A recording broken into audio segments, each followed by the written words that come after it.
Well, as we're wrapping up this Ending on a High Note series and we're getting close to the end of the month and the end of the year, I wanted to take a couple of videos and dedicate them to answering the specific concerns that you had in finishing up the 2014 year. So I'm just going to start in with those and address the concerns or the goals specifically that you wanted to see accomplished. And if you're not getting them done in these last couple of days of the year, if you haven't been working on it this month, that's okay, because of course tomorrow's a new day and we do have a new year coming. It's a great time to tackle new projects and new resolutions. So maybe some of the advice that you can pick up from the video will help you get geared up for the new year and for some of these particular goals. So first, we have one from Amanda in Indiana. She said that the one thing she needed to accomplish was to make a business plan and get organized. I hear a lot of entrepreneurs and business owners say that they need to develop a business plan, and they think that that's some looming, overwhelming task that they don't really know how to define. They don't really know what should all go into it. And so let me very clearly just spell this out for you. Unless you're going to a bank or to an investment firm to get a loan or to get money or capital for your business, a traditional business plan with projections and financials and all of that is not necessary. What you really need is a working plan so that you have a path, a defined path to walk and follow as you go forward in your business. And those are usually good to put together on a yearly basis with a some point in there you want to kind of look at the big picture, but really you're wanting to lay those action steps out for the year. So ultimately, a business plan is a goal picture, a goal of what it is that you're wanting to do and how are you going to do it. And so very simply, what we've accomplished so far in this series could be very well applied to the business plan model, defining a goal, putting it on a timeline, putting a deadline on it, and then establishing the action steps in order to get there. It's pretty much that simple. You don't really need a whole lot more than that. But the big thing is that you want to have a clear definition on start to finish. Where are you starting at and where do you want to go? And what is it going to take to get you from point A to point B? And as far as getting organized, this is a common concern among women, especially when they're trying to manage their families, manage their businesses, and keep their sanity. How do they keep things organized? And there's all kinds of tips and tricks and little how-tos that you can find online to get organized, and you can use really easy to find resources in order to do that. But one of the things I do want to challenge you is to get organized in the areas that is super important. So, your business is super important, and it's important to stay organized when it comes to record keeping, receipts, money management. So I would tackle that first. And if you're not completely organized there, make sure that's the first area of your focus, and then move on to the next important thing. Prioritize it. Don't look at your entire life that needs to be organized. If you look at it that big, on that big of a scope, it'll overwhelm you and you will never get anywhere. So try to put it in little pieces, prioritize the areas that you need to focus on first, and then just start. You'll figure out the system as you go along. Don't fret over that. Don't try to have all of the answers up front. When you get started, just get started. That's really the biggest thing. And one of the easiest ways to get started is to set yourself a time of 30 minutes, that in 30 minutes I'm going to just spend working on this, and at the end of the 30 minutes you can choose to go another 30 minutes, or you can walk away and give yourself a break. Sometimes taking it in small increments like that is really helpful and not quite as overwhelming. And then the biggest thing will be just maintaining it after you get it organized. And that just requires scheduling time to sit down and do your bookkeeping, sit down and file your receipts. Maybe that's something that needs to happen every day. Maybe that needs to happen on a weekly basis. But set yourself up a system and stick to the system and utilize that to keep you on your routine. Next, we have Nancy, also from Indiana, and her goal was to catch up on her bookkeeping. So this kind of goes back to what we were just talking about. If you have a goal for getting your records straight, You want to get your bookkeeping put together in some sort of organized fashion, or get your information inputted into a software program if you're using QuickBooks or something like that. The best way, if you're really far behind, is to once again just make sure you've got everything in one spot so you can easily access it. And then schedule yourself a half an hour, if that's daily, weekly, whatever it is, depending on how much you got to get done. Just schedule that time in on your weekly plan sheet, and then do it. Go to work for the half an hour. When the half an hour is up, if you want to move on to something else, great. If you feel like you got another half an hour in you, fantastic. But just chunk away at it in those half-hour increments. And then going forward, in order to avoid getting so far behind in your bookkeeping, set a system for yourself. If it's something you need to do on a daily basis because you have a retail operation or something where you've got a lot of inventory moving or a lot of cash coming in, if you need to do that on a daily basis, schedule it as part of your day. Make that something you do the first thing in the morning, or the very last thing you do at the end of the day, or the very first thing you do when you come back from lunch.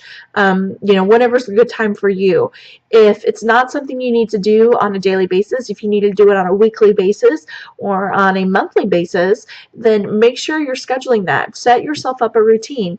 If the first Monday of every month is bookkeeping day because the month is closed and you're ready to put those records in for the month before, great. Set that time aside, schedule it in your plan sheet, schedule it on your calendar, and treat it like an appointment. It's non-negotiable. It has to get done. And then you'll find that you'll get faster at it, that you'll actually look forward to those times because you're staying on top of things and can reassess where you need to go the next month.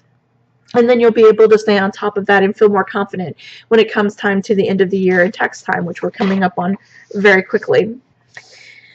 Next we have Dinah, again from Indiana. She said that one of the things she needs to do is to create a plan for 2015 that will keep her and her company focused on the consistent creation of their product line. We've been so preoccupied with getting the business set up, which is a good thing, that we haven't taken time to plan our products and focus on our creativity. So again, this is a really big struggle for those people who are in small businesses, because we are it. It's usually us and maybe one other person that's helping us in our business. So we have to also not only be the bookkeeper and the secretary and the numbers person, but we also have to be the product person, and we have to be in charge of product creation and marketing and employment and payroll and HR. And I mean, it's just never ending, right?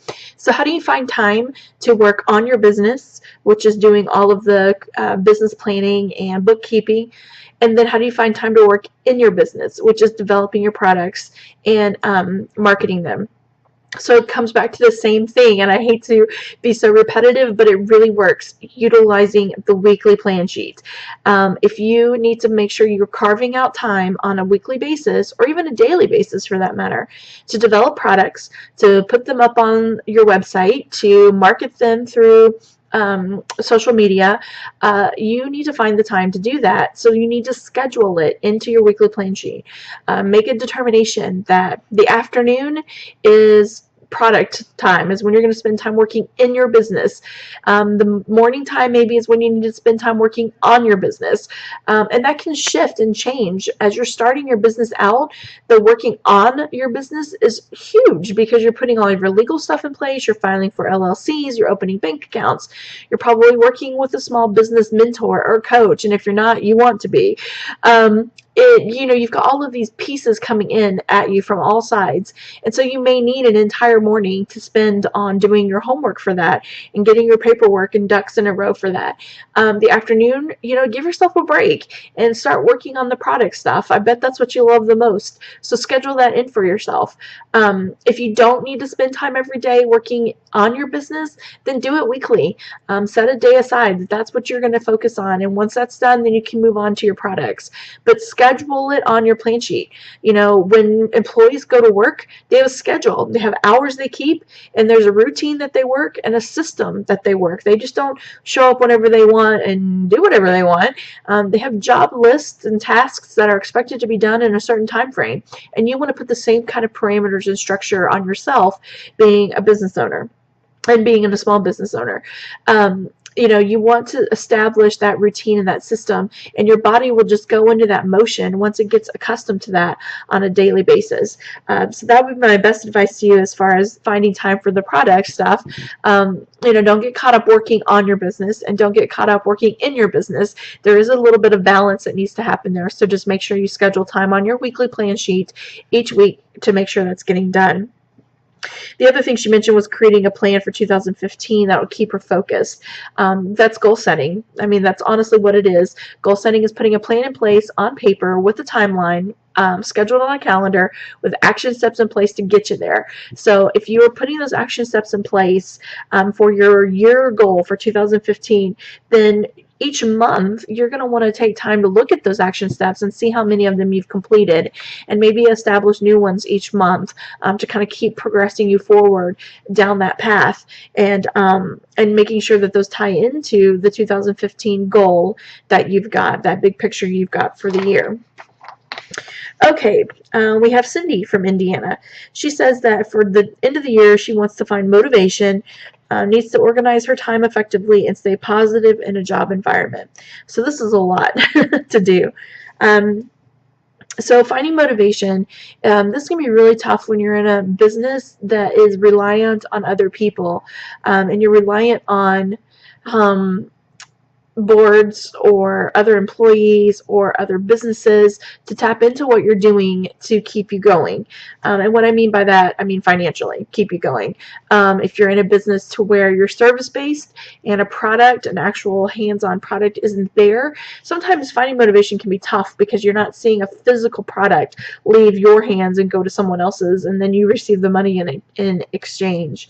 The biggest thing, and this is a great thing to talk about, especially at the end of the series and going into the new year, is that as much as we focus on working on our business, as much as we focus on developing ourselves as business women, we also need to develop ourselves as women. And we also need to develop our emotional life, our spiritual life, and our mental life. And one of the things that I go over when I take on a coaching client and we start working together, we talk a lot about that, because your mental well-being and your emotional well-being is super important, and it is what will make or break you in the world, as far as business, as far as a job, as far as owning a company, as far as working in relationships. It's huge, and you want to be able to devote time to all aspects of you as a person. And so without going into all of that, I do just want to touch on the motivation part in the staying positive. Positive things coming into your life is super important. And so if you're finding that you're getting beat down by customers, by clients, by board members, by people that you serve, you need to double up on your dose of positiveness, whether that is interacting with positive people, whether that's finding a mentor that you can talk to kind of flush out that negative feedback or that negative impact, and then fill it with positive stuff. Reading good books, of course, staying with popular company is super, super important. And the one thing I would really challenge you to do when you're really struggling with this is to end each day with a journal. And with the journal, you simply write 5 things that you're thankful for, 5 things that happened good to you today, and 5 things you're expecting to happen good to you tomorrow. It's a principle that's actually taught in a book called the 4-8 Principle. It's written by Tommy Newberry, and it talks about the scripture in the Bible, Philippians 4:8, where it talks about to think on everything good and holy and righteous and pure and all of those motivating things. But the concept is to keep your mind focused on what is good and what is positive. And so he has this exercise. You write down 5 things you're thankful for every day. And they don't have to be the same 5 things. Of course, you want to try to come up with new 5 things. The 5 good things that happened for you that day, and the 5 things you're expecting good to happen to you tomorrow.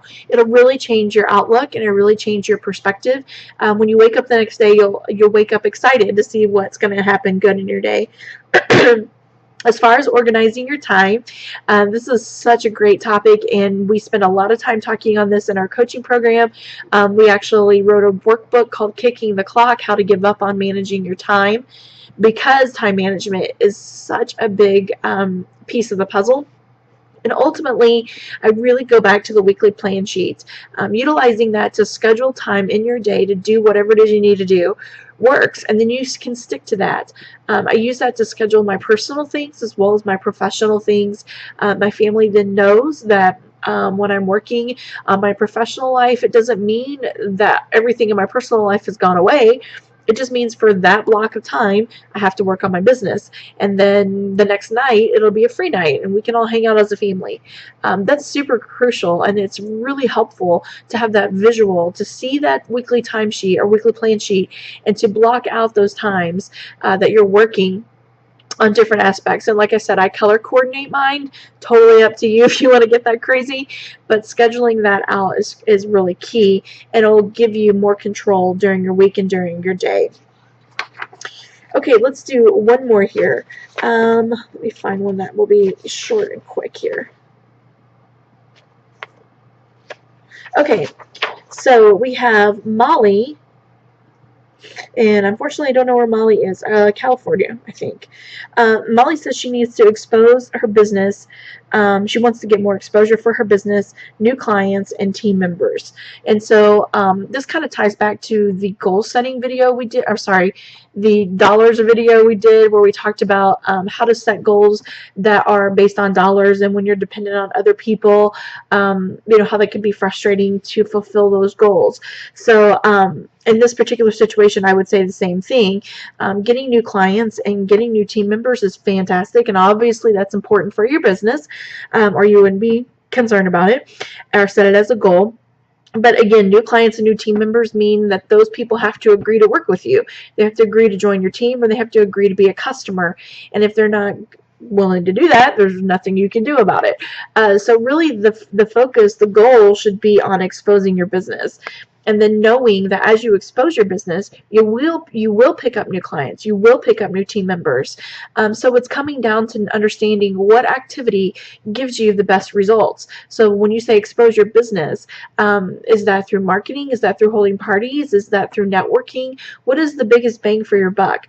Obviously, you want to try to do all of those things, but if there's one thing that jumps out more than the other, then you want to focus your attention on that. And if the results come from that, then the team members and the clients will come. That is the best way to set a goal for those kinds of things, is to focus on the activity that you can control. You can't force people to join. You can't force people to buy. And if you set goals based on that, you will be frustrated, because you will show up to every appointment expecting that customer to buy, and then being left very frustrated when they don't. And you'll have that desperation feel about you, which your customers and your potential team members pick up on, and they won't want to work with you.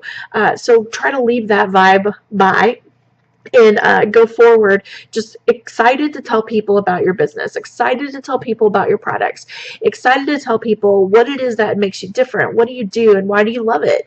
And those kinds of messages attract people. Those messages get people excited. Those people look at that and go, wow, I don't know what she's doing, but if she's super excited about it, I want to be a part of it. And it's that passion and that conveying of purpose, that conveying of meaning. What is it that you're doing and why? That gets people's attention. They'll connect with your heart. And I guarantee if you sell them on that, they will be better customers, more loyal customers, and they will be hardworking team members, because they'll really fall in love with the business just like you did, and you'll be leading them by that example. So my encouragement definitely is to focus on the exposure and to figure out what it is that makes you the biggest splash, what gives you the biggest exposure for the time and energy that you put in, and run after that, and you'll see the clients and you'll see the team members come in. So we are going to do one more video on these kinds of questions. So before the year's wrapped up, be on the lookout for that. As always, you can email me with follow-up questions at christybrowning@outlook.com, which is actually in the email, so you can check that out if you have a question or want to know more. I really encourage you to check out the website, revisionforwomen.net. There is some new things that we just recently launched in the last day or two. We revamped our products page to offer 3 levels of products. One's a workbook that you just order and do on your own. We also are going to start offering quarterly online courses that happen each quarter. They tackle a different topic that come at a different price point. And then we have our one-on-one coaching program, which is our ultimate program. Is definitely the the biggest, most best opportunity for you to grow and see success, and that is called Refocus. And you can check that out on our website if you want to know more about those products. Don't forget that there's also free opportunities for you to learn and continue developing on our website at the blog, revisionforwomen.net, and click on Read It, and you'll be able to see about 3 blogs a week that I personally write and share my insight and perspective on business growth and development. So you'll get some good things from that, I think. So hope you have a great day. I can't wait to come back and talk to you again. We'll tackle the rest of the questions that we haven't already addressed in the next video. So make it a great day.